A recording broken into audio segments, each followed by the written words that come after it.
proud people of the Empire State. From the financial and entertainment epicenter of New York City to the sleeping and empty small cities and towns of upstate, which once bustled with manufacturing, mining, and farming. We all know from inspiration, history, and nature, we deserve a return to the success and growth of generations past, a birthright being squandered by corruption in Albany, and the depredations of an insecure, scheming mountebank posing as governor, who loathes both us and himself. As liberty beckoned to enslaved peoples behind the Iron Curtain via American broadcasts after World War II, we now say, believe, rise, and join us. Welcome to Radio Free New York. Hey guys, welcome to Radio Free New York. I'm your host, Andrew Hollister, and we're here in the studio with Bob Savage. Did you get itty bitty new headphones for Christmas? No, I just felt like wearing these ones today. I don't know, I saw them there. I was like, hey, yeah. You look like a hipster in Panera, sitting there with your computer and your little earbuds. Yeah. Although I'm not a fan of the bright white color. I prefer darker colors, but that's just me. So how was Christmas? It was very nice. Very nice. Yeah, Christmas was awesome here too. You know, spent time with family, and I think I had mentioned during yesterday's show that we usually do like a puzzle. You know, big 1,000-piece puzzle. Yes. Well, I didn't stay the whole night, but I did get a text message around 3 o'clock in the morning that they had finally finished the puzzle. And they chose to wake you up by saying, hey, the puzzle's done. The puzzle's done. Yep. Thanks for the update. So we got that. We also added a new member to the family. We took in a black German Shepherd puppy. So... Wow. Yeah. Where did this critter come from? From a friend. Okay. We didn't go to Lollipop. Who, they had her for a while and found out that she had some like health issues and stuff. So they weren't going to be able to keep her. So over the last couple of weeks, we've been kind of like working with them, see if it would be a good fit for us. And how old is the puppy? She's about a year and a couple months. So a grown puppy, pretty much. Yeah, grown, but she's very small, and so that's been fun. And then this morning I got up and I was trying to figure out how upset the neighbors would be if I mowed my lawn because Andrew, the grass is dormant now. Yeah, I mean it looks like it's growing. I don't know. It's green. So you went on a mowed? Did you really? I didn't. But that's got to be some kind of a record. On Boxing Day after Christmas, mowing your lawn. Yeah, I seriously considered it. I'm like, well, there's some leaves that could be cleaned up, and the grass looks longer than it should be. Maybe I should cut the grass. But no, I did not end up doing that. Although I definitely thought about it. I mean, you look out there and you thought about it. It looks like early spring or maybe late fall. I don't know. It's like the old thought that counts. Yeah. Comment. So try that out on your wife the next time you don't buy her something for her birthday. Yeah. It's the thought that counts. Baby, didn't you buy me anything for my birthday? No, but I thought about it. Yep, thought this counts. See if that works. Absolutely. Yep. So other cool announcement, I don't know if I mentioned this, but since we moved Radio Free New York to a 5-day week show, we did create a Facebook page for Radio Free New York. So if you guys are listening to the show right now, a lot of times you'll get the live stream on my Andrew C. Hollister page, and it's going to continue to be there.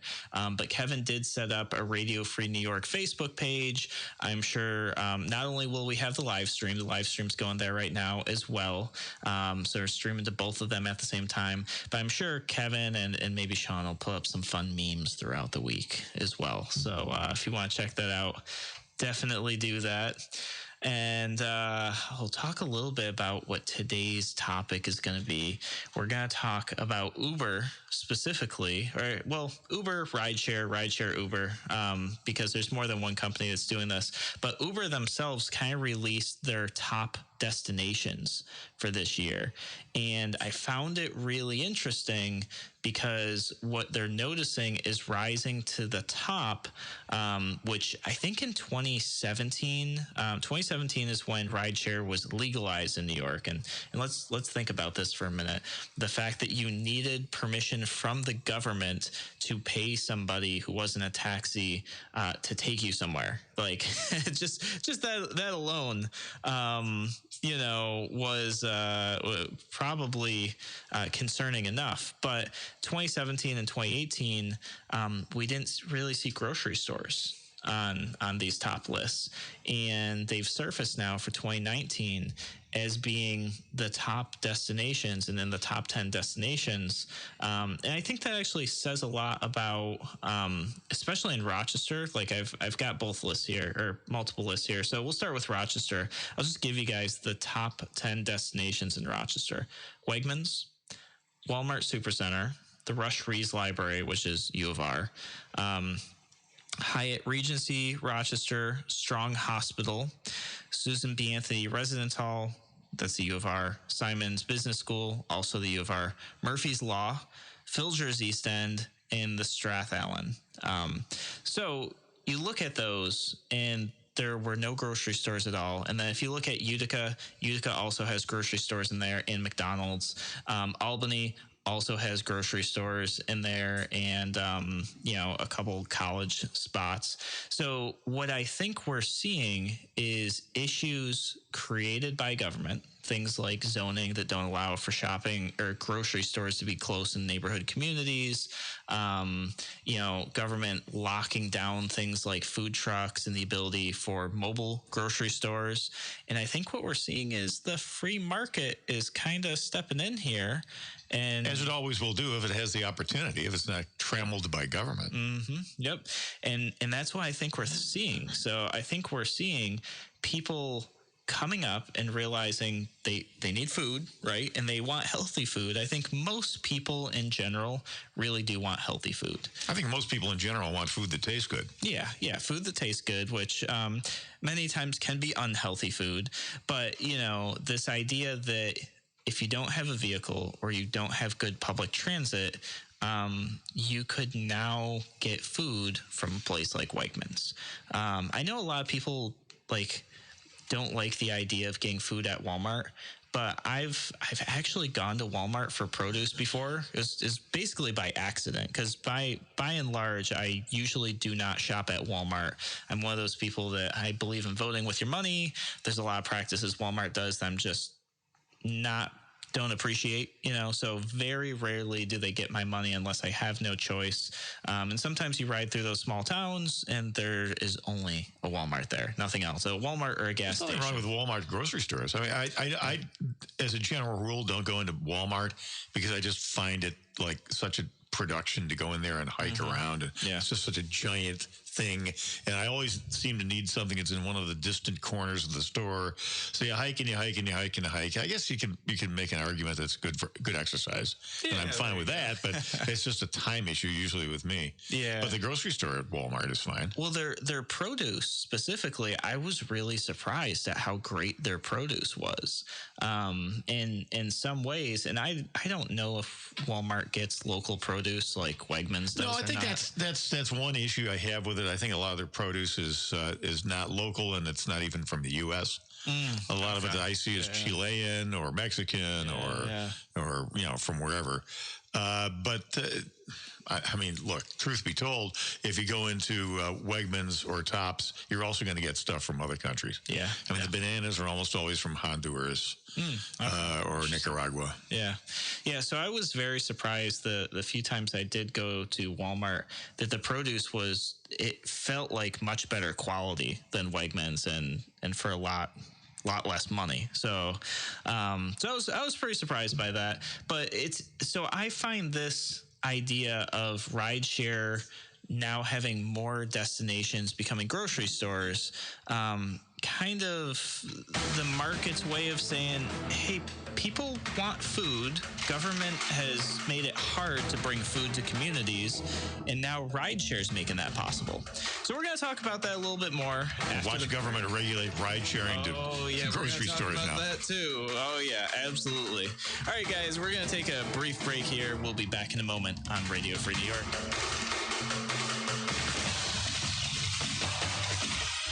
Your business relies on computers and technology to operate. Slow, unreliable networks and servers can cause unplanned downtime and affect your bottom line. The experts at SimpleTech Innovations are here to help. Their preventative maintenance program ensures that your computers and network are kept up to date and monitored for any issues, keeping your business running smoothly.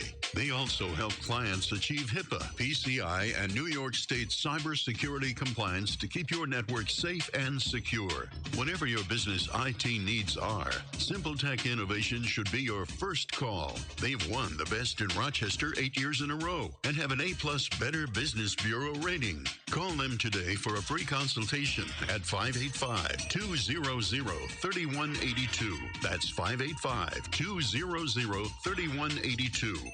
SimpleTech Innovations.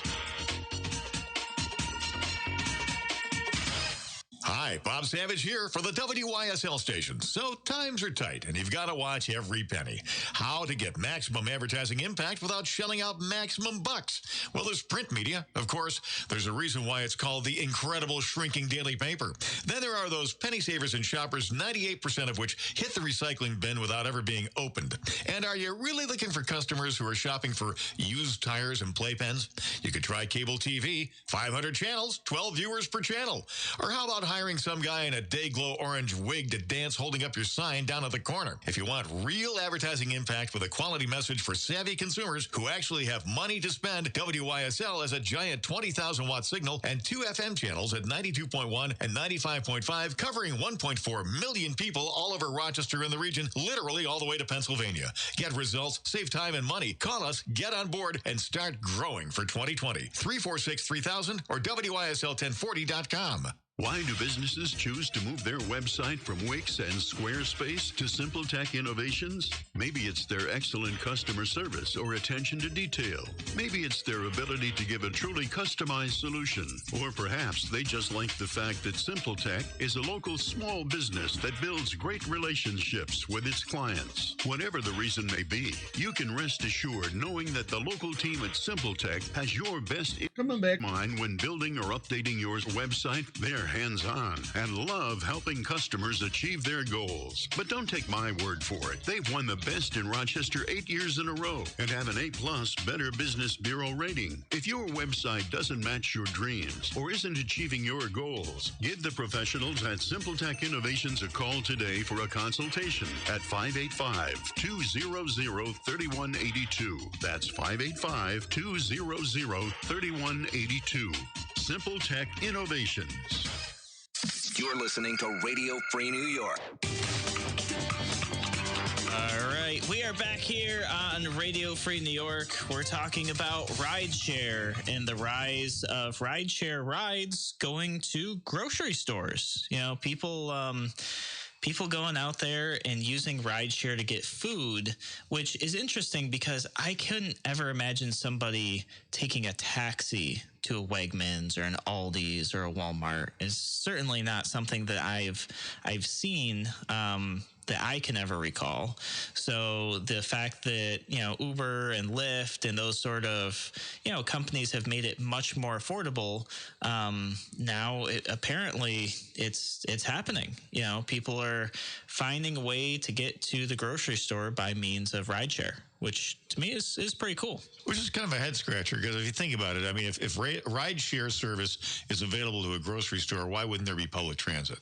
I mean, wouldn't there be a bus, you would think, that would get you there? And it's interesting you say that because one of the Uber spokesperson, they actually mention that they're seeing more and more rideshare visits to grocery stores in places where there is poor public transportation, and they note upstate New York as a place with very poor public transportation. So they also mention, actually, I've got right here, it says, communities where grocery stores are popular tend to be places with limited mass transit. Over the past 2 years, the number of trips to grocery stores have increased 10 times in upstate New York. So that's pretty good numbers. And that probably also tracks the rise in availability of Uber and Lyft in general.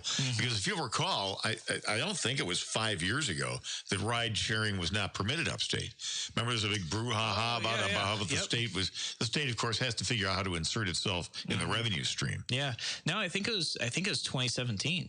So it was like not long ago. Yeah, it was very close. And I remember because it was 2017 because I was running for city council when this was happening.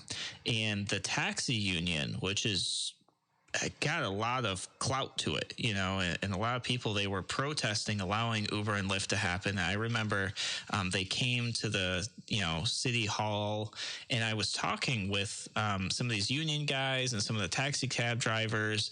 And I said, hey, I just want to understand, like, what is it specifically that you don't like about Uber and Lyft? And the conversations were very interesting. I talked with many people. A few people were there. They wanted the government to force Uber and Lyft to give the taxi drivers their technology. Like that was one of their things. So like, we need the government to demand that Uber gives us their app for us to use for our taxis. It's not fair. And I was like, how about you give up your taxi medallion like they do in New York and start driving for Uber and Lyft then? Yep. I mean, that's what it eventually that's where this leads. Yes. Because as we observed early in the show, the free market always provides the best solutions. Yep. And so that's what some of the guys who maybe knew a little bit more about regulations and stuff, their thing was, well, we have to pay these fees for licensing and this and that to drive our taxis, and people with Uber and Lyft don't have to do that. And so my response was, well, what if we just got rid of those licenses and fees? What if government treated taxis the same way Uber and Lyft want to operate? Thank you. And they were not happy with that at all. They wanted the licenses, they wanted the fees, and the reason is it cut out their competition. They didn't want the average Joe who, only uses their car for half an hour to 2 hours a day to decide, maybe for 2 hours I'll drive my vehicle around with other people in it and make money and cut into their profits. And this is, I think, important to bring up.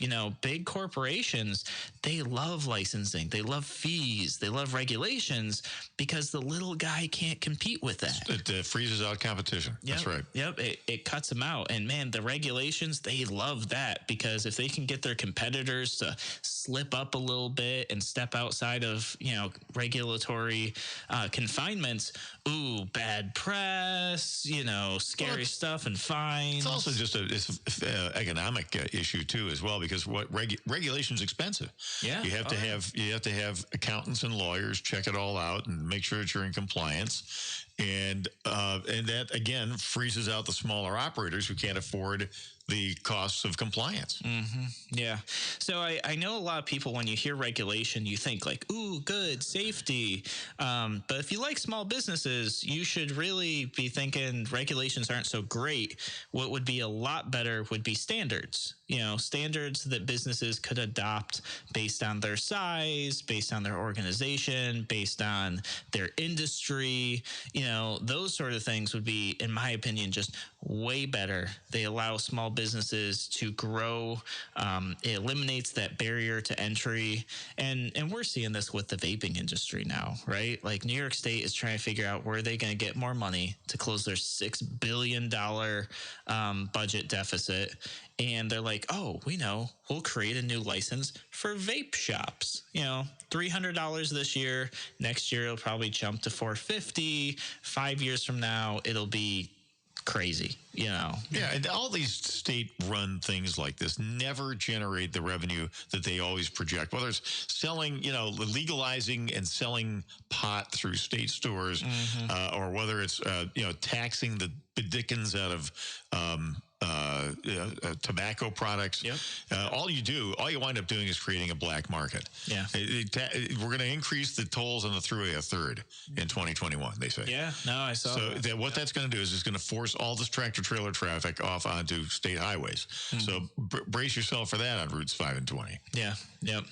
Yeah, and that's government's response is somebody's doing well. Ooh, you know what we should do? We should tax that. And that's what government has done. That's what they've done with rideshare. And it's interesting because as I was reading this, I was thinking about food deserts. I was thinking about how like City of Rochester has got like a lot of neighborhoods that are considered food deserts. And I'm like, wow, this is probably helping that issue.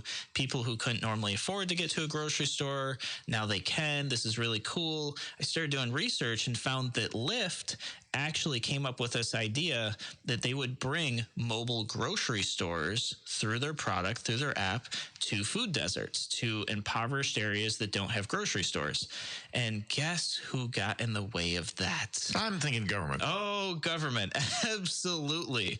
So Lyft has been trying to do this for a while, and it looks like they just had to give up on it because they would be really? Yeah. So part of it is they would have to be considered like a food truck, not like a delivery service. Why? It was just because how the laws they are want to tax it. Yeah. So like all this regulatory stuff got in the way. So what Lyft did instead is, and they've piloted this, they started in DC, and I guess they've got going on now in 15 different cities across the US. They do rides to grocery stores for a flat $2.50.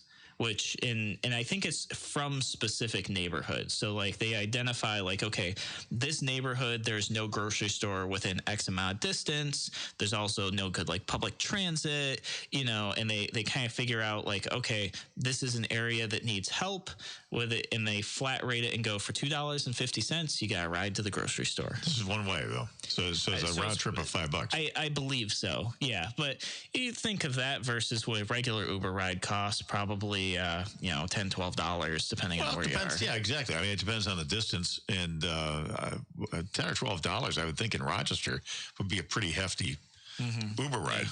Yeah, it depends. I mean, I think for me, granted, I live in Charlotte, so I'm kind of far away from most things. If I want to get to like downtown, it's usually between $10 and $16. If I want to get to the airport, it's a bit above $20. So your nearest grocery store is probably Ridge Road, right?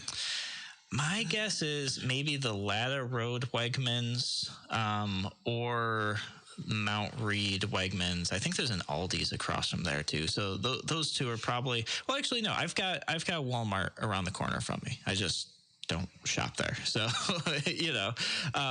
so for me, it would probably be, because I think Uber also has like a $6 or $7 minimum per trip. So probably I'd hit the minimums to get there. But I like to look at this and think like, wow, this is another great example of the free market finding a way to fix a problem that was originally created by government, because we know people have to eat and people want to eat. And if government didn't create all these roadblocks and these red tape for, grocery stores to pop up in community areas, they would just be there, and we see this with the city trying to take out convenience stores, which are really the only source of any type of food in some of these communities. It may not be healthy food, but there are a few that have it. The city's trying to take that out. So is the rubric that the rationale is that some of these mini marts are centers, they're magnets for crime, of course, and yeah, so on and so forth. Yeah, I mean they think, a corner store, what happens on the corner, illegal activity, bad things, they attract drug deals, they sell cigarettes, so the city's attacking them, which is just going to do what? Take more food out of these communities. So I think we're going to see more Uber, more Lyft, more rideshare, taking people to grocery stores. And you see things like DoorDash and Grubhub, which are food delivery services, That's where you pay somebody to eat your food while they bring it to you. Yes. That's the function of Grubhub. Right. Yeah, it helps eliminate some of the calories for you. They're happy to. Exactly. They deliver half a meal to you. No, so I forget where I was. I think I was in like a Taco Bell or some fast food place. And I saw just kind of like the line of all the Uber drivers just like picking, or not Uber, Grubhub and DoorDash, and they're taking the food, packing it, and leaving. I asked them, like, wow, it seems like you guys are getting a lot. And they said, yeah, 2/3 of our orders now are things, like DoorDash and Grubhub. So people need food. People want food. And if they can't get to it, the free market's creating it. And I see Chase commented she's never used Lyft or Uber before. Chase, I highly recommend it. Yeah, give it a shot, Chase. It's a great thing. Yeah. All right, guys, we're going to take a break here on Radio Free New York. We'll be back in a moment.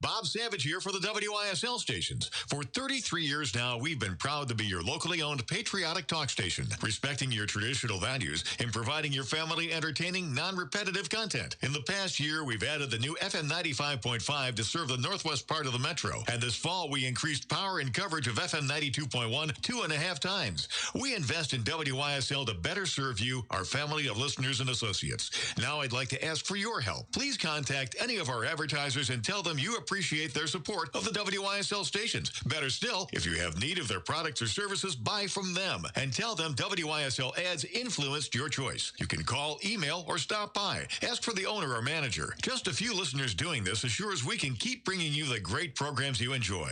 Thanks for doing this. You're helping patriotic, entertaining radio for our region. We're the WISL stations. New, bigger FM 92.1, FM 95.5 West, and 20,000 watt AM 1040. The Haddock Fish Fry is unique to Rochester. There's a lot of great places to enjoy one with your family. Tom Wall's haddock is caught in cold North Atlantic waters. The fish is hot, mild, tender, and flaky. The French fries are hot and crispy, and the coleslaw just made. Bring your family to Tom Wall's. Start a Friday night fish fry tradition that your kids will remember the rest of their lives. My name is Melissa Perkins. Let me cook you a Tom Wall's fish fry. Tom Wall's. At Family Furniture in Barrie, get everyday savings without big chain store hassles. Find out why Family Furniture is the shopping destination for thousands all over the region. For the best prices, quality, and selection on name brand sofas, bedroom and dining groups, recliners, and motion furniture. You'll also find great financing deals for qualified buyers and quick, convenient delivery. Family Furniture in downtown Barrie, serving you for over 70 years. Open Monday and Tuesday till 5:30, Wednesday till 12:30, Thursday and Friday nights till 7, Saturdays till 4. Pauline Shaw is Director of Emergency Services at Noise Health. When you come into a community hospital, you are not a number, you're a person. A lot of our ER providers are actually U of R providers. So you might see the doctor in the ER here today, but tomorrow they're going to be the doctor you'll see in the emergency room at Strong. We're aligning our standards of stroke care and everything else in between. UR Medicine Noise Health. Community-focused care close to home.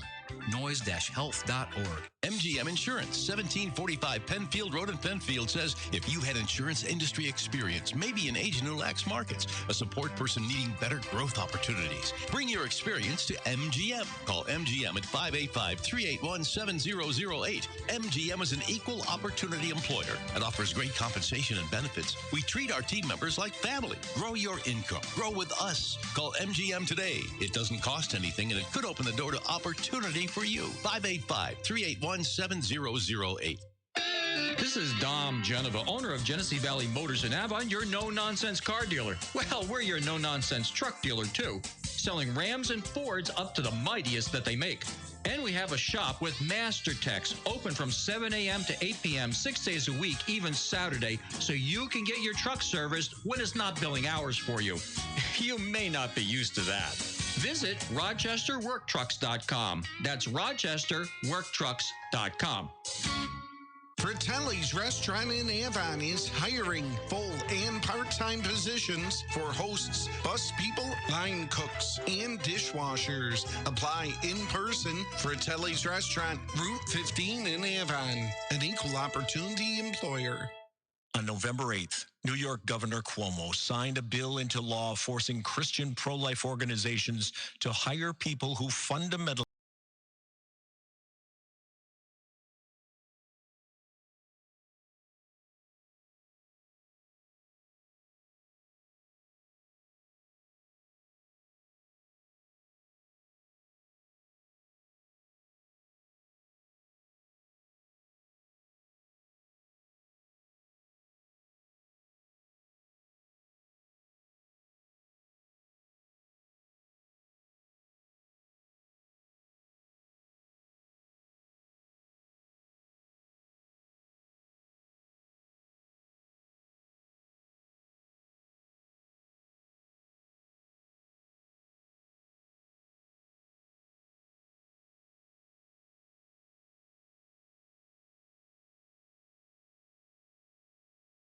Nice spot. Weekends back to back, December 27th and 28th, and January 3rd and 4th. Celebrate the holidays with your Rochester Lancers. Bring your team or group. It's a party, not a game. Get your tickets at ourlancers.com.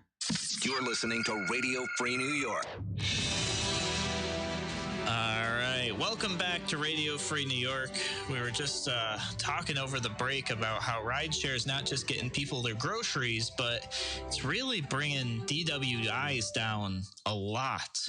And I was trying to find, I know during another show, this was sometime last year, there was an elected official, and I want to say it was maybe like Ohio or Pennsylvania or something like that, that they proposed an additional tax on Uber and Lyft rides. I think it was like $1 and some change extra per ride because they were losing so much revenue in the fees and fines they were collecting on DWIs that they couldn't keep their DWI programs running at the funding that they were used to funding them. There you have it, ladies and gentlemen. That is the example of why you want less government. Yeah. Because supposedly government exists to mitigate or eliminate societal ills. Is here to help, reduce crime, improve prosperity, increase opportunity. And when all those things happen, the perverse result of that is you don't need government anymore. Yeah. So what they do is they try to perpetuate the. Mm-hmm. Yeah. So it was really interesting because you saw that DWIs were down so low they didn't have enough money to keep their government program going. So they're like, well, what we're gonna do is start taxing these rideshare plans or these rideshare rides to fund our program because they're reducing DWIs. And I'm like, that is the most backwards thing ever. Instead, you should be like, wow, this is a great answer to solving this problem. It's keeping people safer. It's keeping people out of jail. It's reducing the strain on the criminal justice system, reducing the strain on our courts. And no opportunity to increase the size and influence and power of government, though. Yep. And that's a problem. Yeah. So that was it. And, I couldn't find who proposed that. So I don't know if it did go through. I know we were talking about it when it was proposed.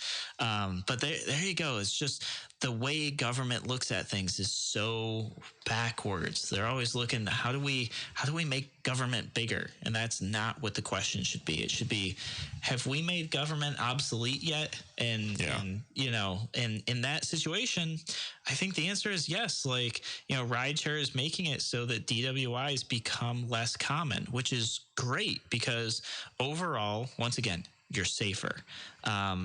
Less cost in government. I mean, imagine maybe 5, 6, 7 years from now when they go, wow, we don't have to have a big budget for this DWI testing equipment in every single cop car anymore because during the holidays and the high DWI times, there's so much rideshare going on, it just doesn't happen. We could just have 2 vehicles outfitted instead of the whole fleet. Now we're saving tax dollars. So to me, it's just a good thing. The free market always comes up with awesome things, and the government always tries to tax them to oblivion. It just frustrates me. And speaking of societal ills in government, Yeah, bring it. You got an article for us. Well, our good friend John Walsh has forwarded this from City Journal, from the byline Howard Husock.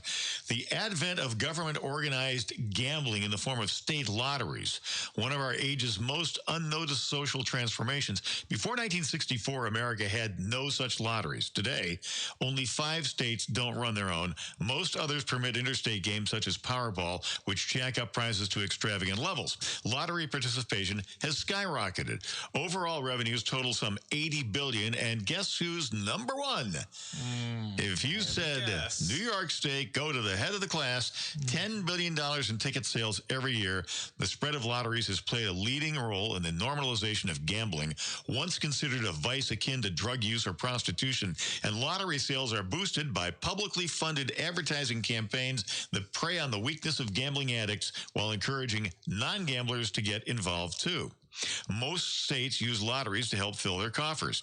A 2016 Rockefeller Institute of Government study found that, on average, state lotteries provide 2% of overall state revenues. In New York, it's 2.9%. In South Dakota, Oregon, and Georgia, the share is 5%. Let's see here. It's common for states to frame lotteries as being for a good cause. Public education say. This claim is meaningless. All state money is fungible. That means you can swap one for another. Yep. The lottery proceeds go into the state's general fund. One could just as easily say that lotteries are used to pay down interest on debt. And lottery advertising goes well beyond virtue branding. States sell dreams of leisure and luxury.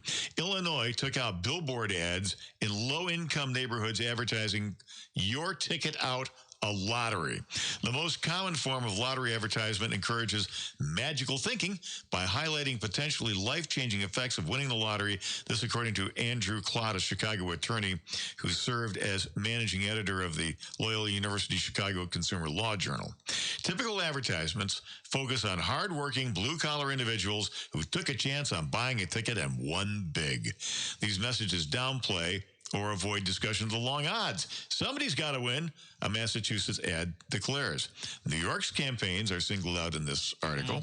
An award-winning campaign, got that? Award-winning. Award-winning, oh no. Titled, How Would You Spend It? Part of the lottery's Cash for Life promotion emphasizes the virtuous activities in which a lottery winner, freed from the drudgery of work, could engage. In, quote, Have Fun for Life, close-ups show a man inside a house building a tower for a child with couch pillows, boards, books, and sheets.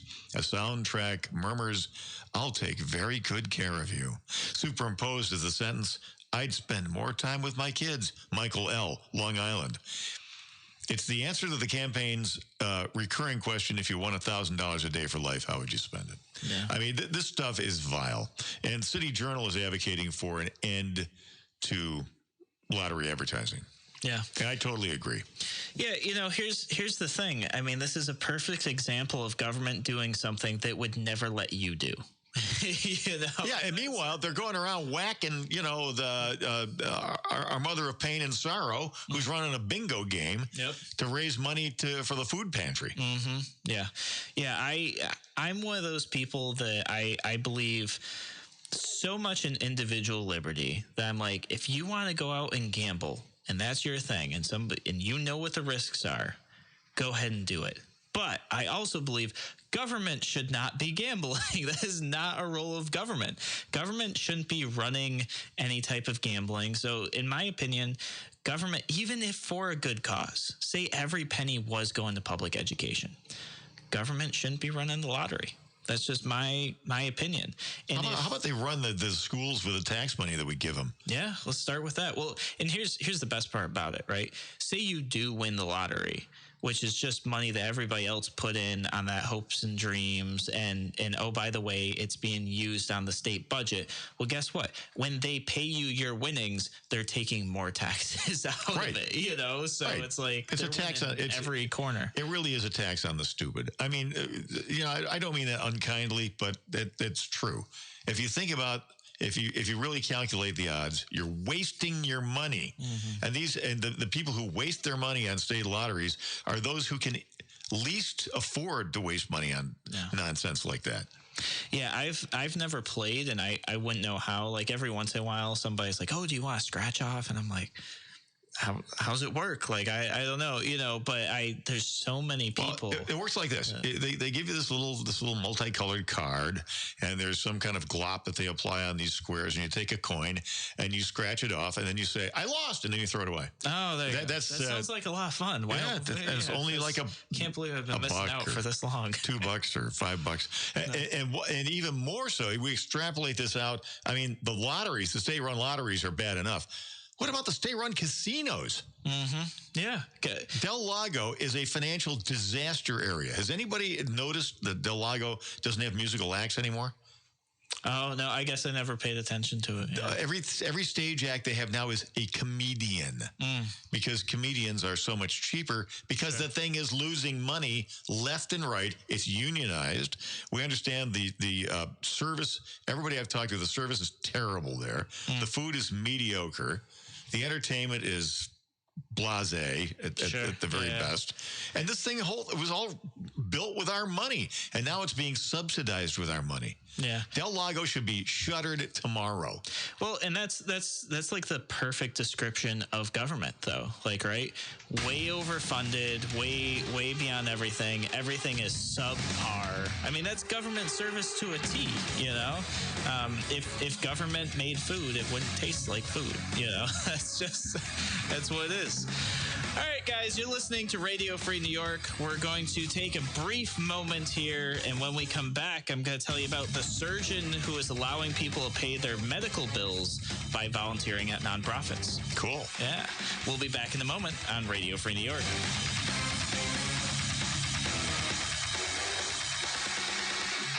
Why do businesses choose to move their website from Wix and Squarespace to SimpleTech Innovations? Maybe it's their excellent customer service or attention to detail. Maybe it's their ability to give a truly customized solution.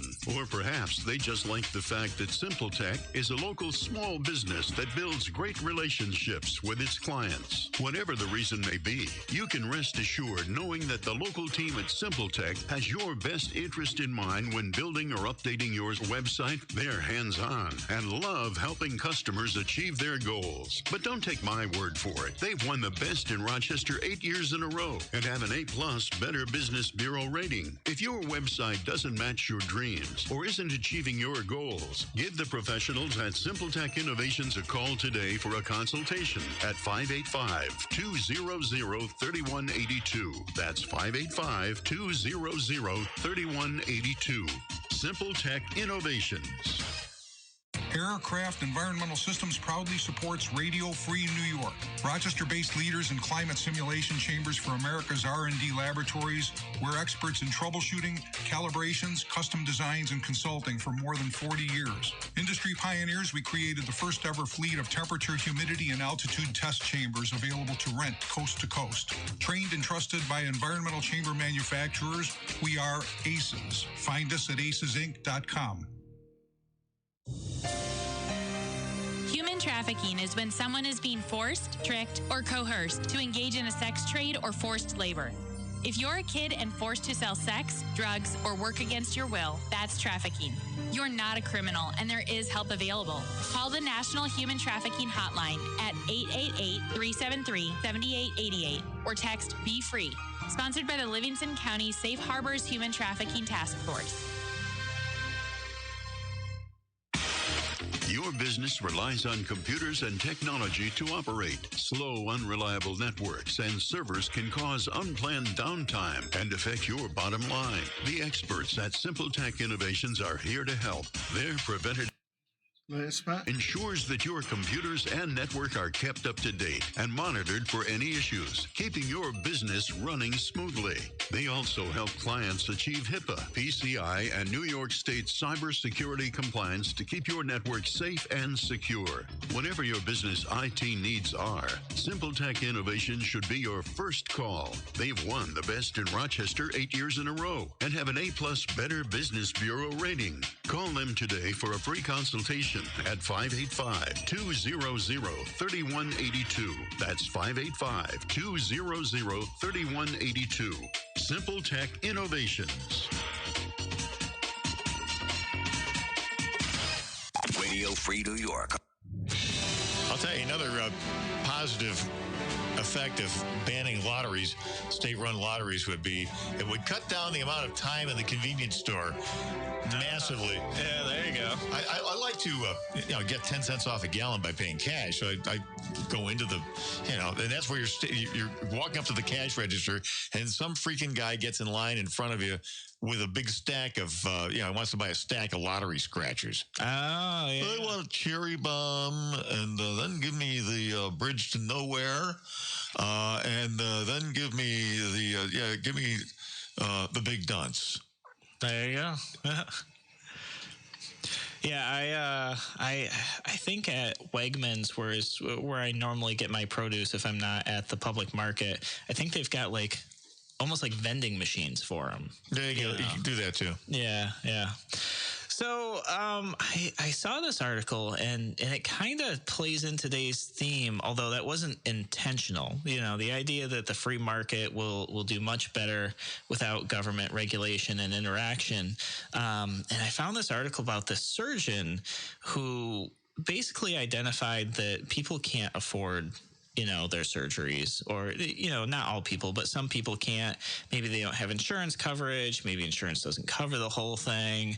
And the irony there is frequently they can't afford the insurance, but they can afford the surgery. Yeah. If there was no insurance. Yeah, exactly. I mean, and this is a huge issue, right? Because I've looked at health insurance every year, as a part of my company. We look at benefits to offer people, and a lot of times they're like, yeah, we don't actually want the insurance, because even with the in the company chipping in, it costs us more than what we're going to use. It's it's not good.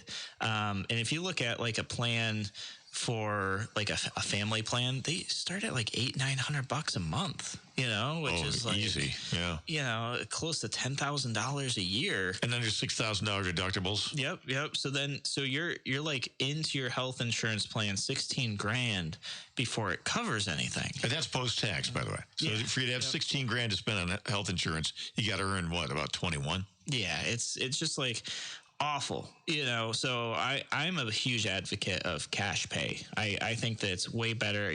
Say you do have to go to a doctor, okay, give them $200. It's a lot less than 16 or 20 grand. Even if you've got kids, sure, maybe at the end of the year your health care costs you $3,000-4,000. That's still a lot less than $16,000. And the way that you get to this whole thing is, where this all started was in World War II, when, again, government had imposed wage and price controls because they wanted to try to keep inflation under control, because, when you got all these dollars chasing consumer goods that don't exist, inflation happens.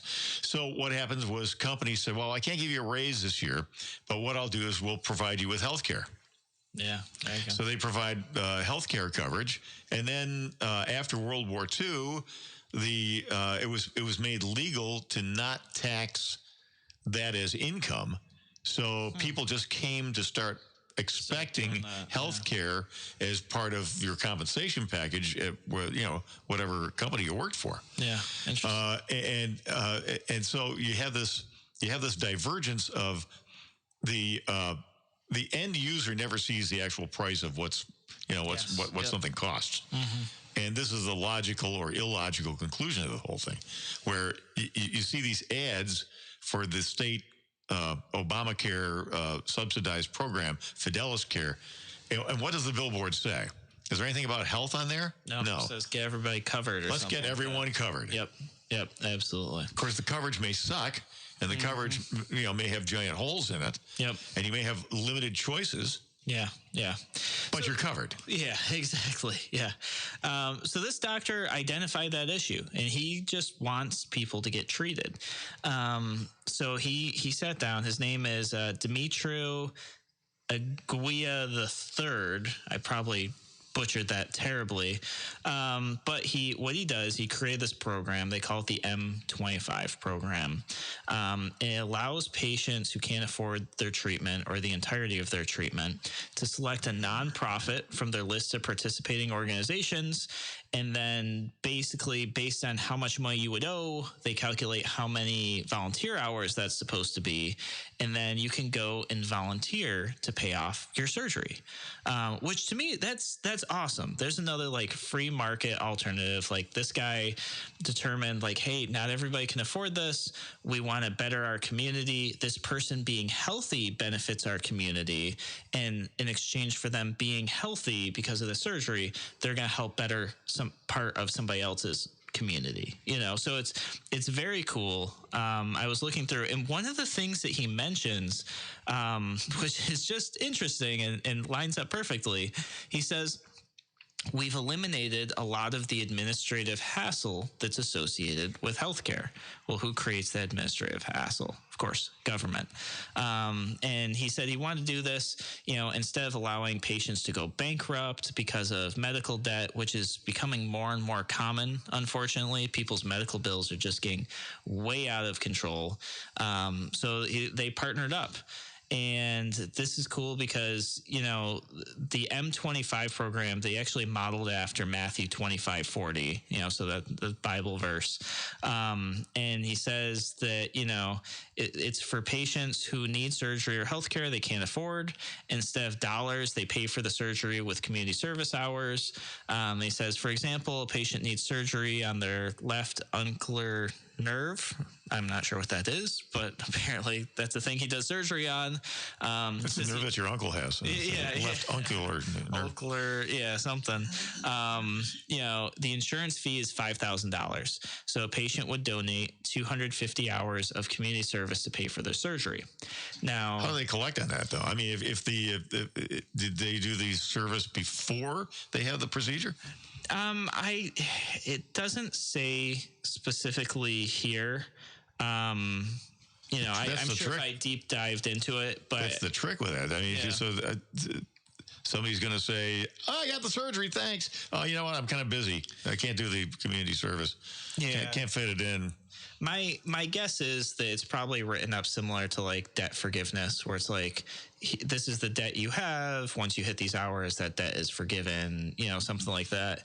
The other thing that's interesting is they say some of these surgeries are pretty expensive. And so the number of hours required is a lot. And what they do is encourage the patients to get friends and family involved, and they all volunteer together, and all of their hours together accumulate towards paying off that person's debt.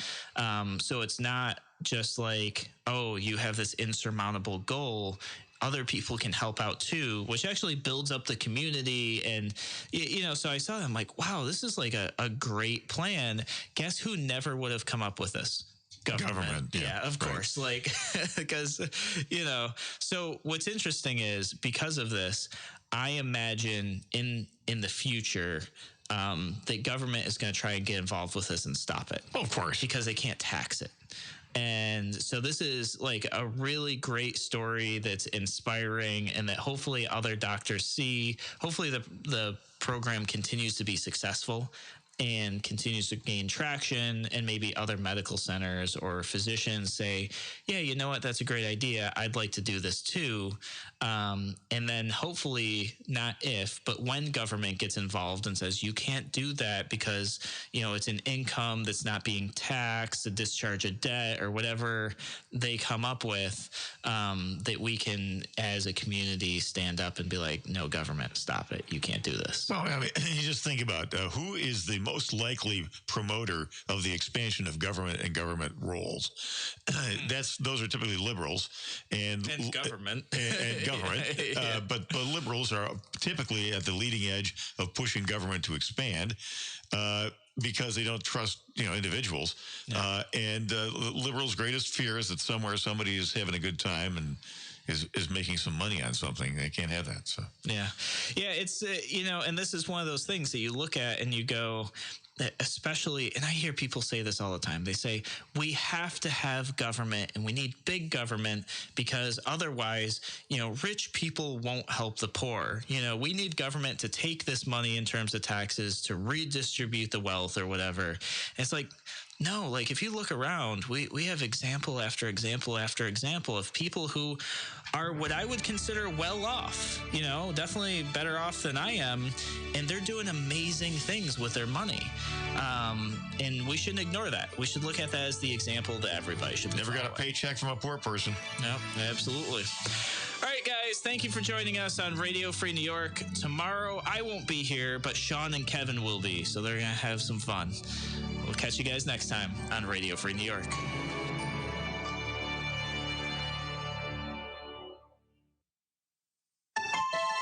WYSL with a little food for